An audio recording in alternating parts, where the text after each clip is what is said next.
Great to see you all in one more video.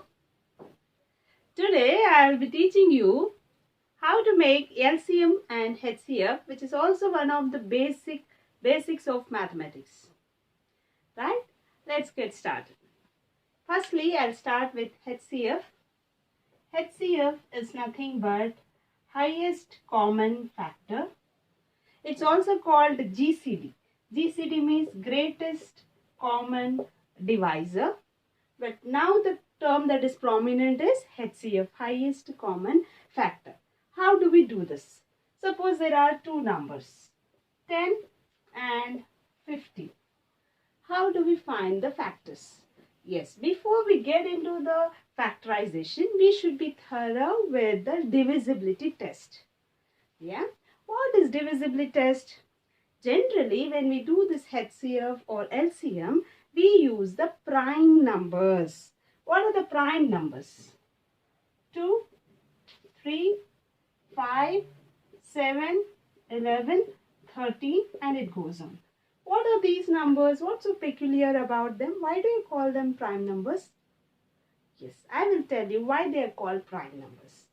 Prime numbers are that numbers or those numbers which have only those numbers as their factors.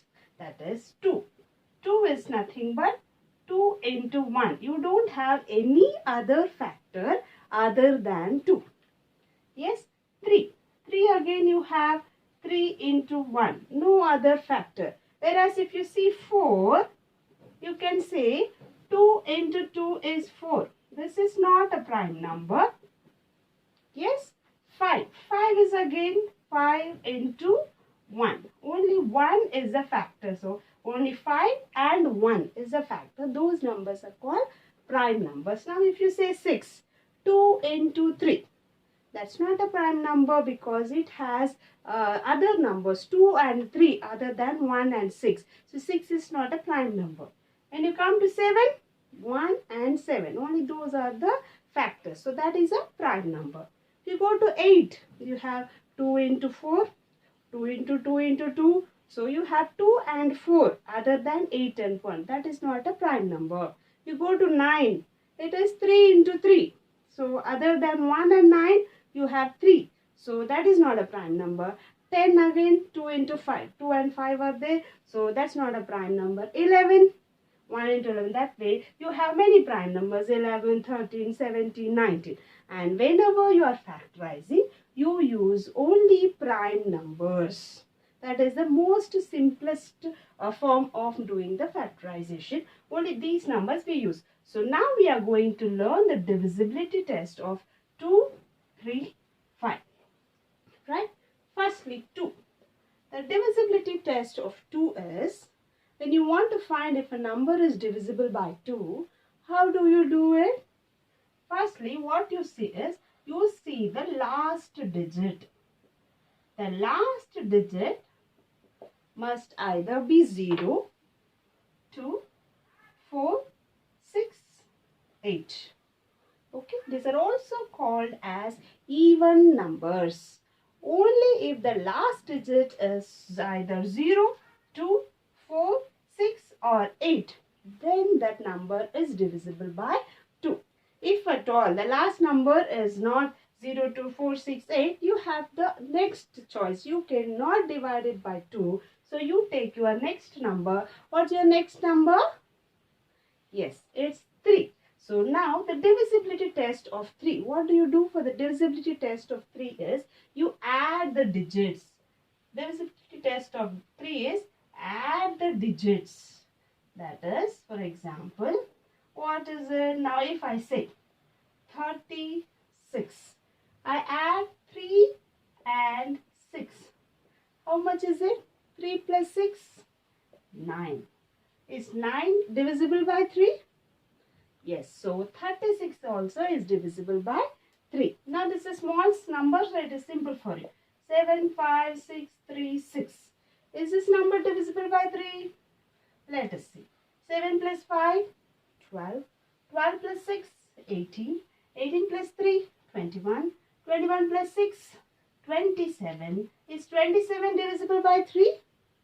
Yes, so This big number is also divisible by 3. That is how you identify if a number is divisible by 3 or not. Got it? Suppose here also it doesn't satisfy. The next choice is 5. For 5, the simplest. If the last digit is 0 or 5, last digit 0 or 5, then that number is divisible by 5. So if it is 0, naturally it would be divisible by 2. So remember, whenever the last digit is 5, that the number is definitely divisible by 5. Yes? Now we will get into how to do the HCF. We will start doing the HCF, highest common factor. Suppose we have two numbers, 12, 24. What's the highest common factor? How do we do it? In our childhood, we used to do them separately. Now we will learn how to do it at a stretch. Right? Now, is 12 divisible by 2? Let's see. What's the last digit? Last digit is 2. Does it satisfy our rule? Yes. So this is divisible by 2. And 24. Is it divisible by 2? Let's see if it satisfies our test. Yes. Last digit is 4. Hence this is also divisible by 2. So take 2 only if both are divisible. Right? So 2 how many times 12? 2 6 are 12. Now one by one. 2 1s are 2. 2 2s are 4. Good. Now we come to the next step. 6 and 12. Let us see if 6 is divisible by 2. Of course it is. Is 12 divisible by 2? Last digit is 2. So 12 is also divisible by 2. So 2 3s are 6. 2 6 are 12. Now 3 and 6. So 3 is a prime number. So it's not divisible by 2. So let's see the third one. That is the divisible test of 3. Is 3 divisible by 3? Of course. 6 divisible by 3? Yes, of course. So 3 1s are 3. 3 2s are 6. Now look. 1 and 2 are there. So is 2 divisible by 1? Yes. 1 divisible by 1? Yes. So you go with the 2. 1 is not divisible by 2. So you go with 1. 1 1s are 1 2s are. Doesn't make much difference. So how do you do the HCF? HCF is nothing but 2 into 2 into 3, which is equal to 12. Right? Suppose now you have two numbers, 10 and 17. Right? So 10 I have taken, 17 I have taken. So 10 in what table will it go? Will it go in 2 table? Last digit is 0. So I take 2. And is 7 divisible by 2? Look at the last digit. So this is 7. Here it's not there. So it's not divisible by 2. Then I go with 3. So 3. Is 10 divisible by 3? No way. 1 plus 0 is 1. Not divisible by 3. 1 plus 7. Not divisible by 3. Okay. 5 not divisible. 17 is a prime number. So when there is no common factor for two numbers, what do you do is 1. 1 tens are, 1 17s are. So here the HCF is 1.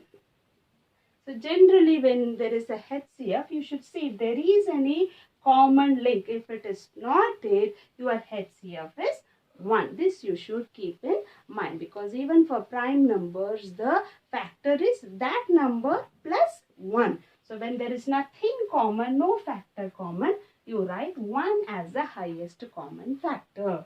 Hope you all understood how to make the highest common factor. Thank you for watching, and the next video I'll be telling about LCM. Keep waiting. Thank you.